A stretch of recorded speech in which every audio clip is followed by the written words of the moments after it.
Okay, no clap this time, since my noise cancellation nukes it. Hello, and here we go again. Another bit of D&D Homebrew, this time a race as well as an item. These two synergize, I think, quite well, but do not need to be used together. They also synergize with a specific Warlock subclass, which we will get to, but again, do not need to. For the general background of where this idea came from, I didn't really like how Harvester Devils work in the game. They're just too boring. They don't really give you anything meaningful. Just a small pile of gold or a little bit of information, maybe a small favor. Stuff that really isn't worth the soul of a player character. The only good thing you get out of them is usually your starter level in Fiend Warlock. And again, there's some questions about it being worth your soul or not. So, here we have an item that works well with the Harvester as well as a potential race. Specifically with the deals, I mean.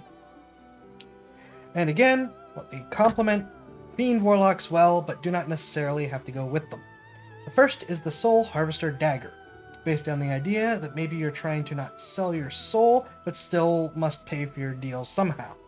It does straight 1d4 damage, no bonuses or modifiers, cannot be affected by your proficiency, but it harvests a soul if you make a killing blow with it. This means that for valid enemies, which in D&D are mostly humanoids, if you kill them with it, and they do not already have in place a special magical backup that would negate this, they are permanently dead, and a lot of the get-out-of-jail-free options that they might have do not work.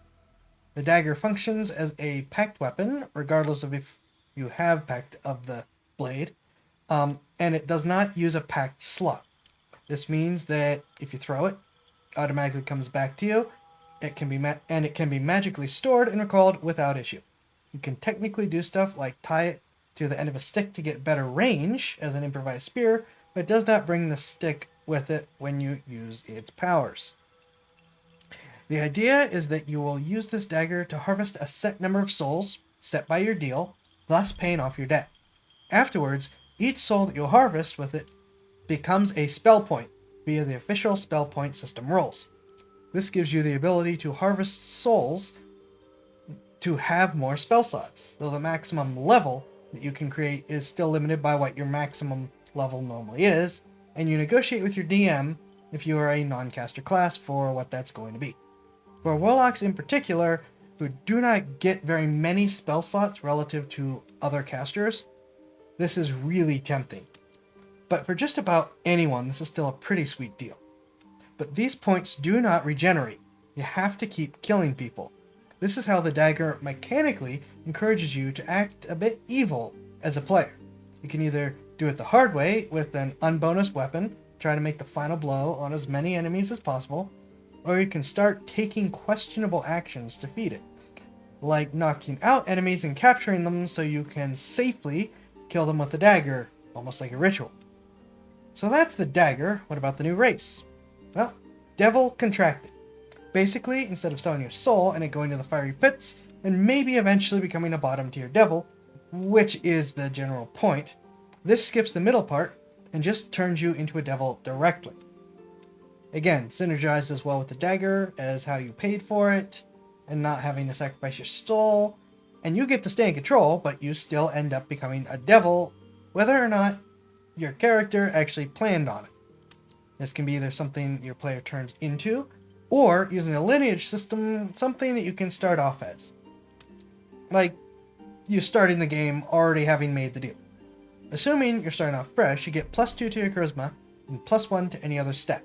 You know Common and Infernal, or, if you are changing whatever languages you already know, you are now a Fiend, and your speed is 30 feet. You also now have Darkvision as a result of your new Infernal heritage.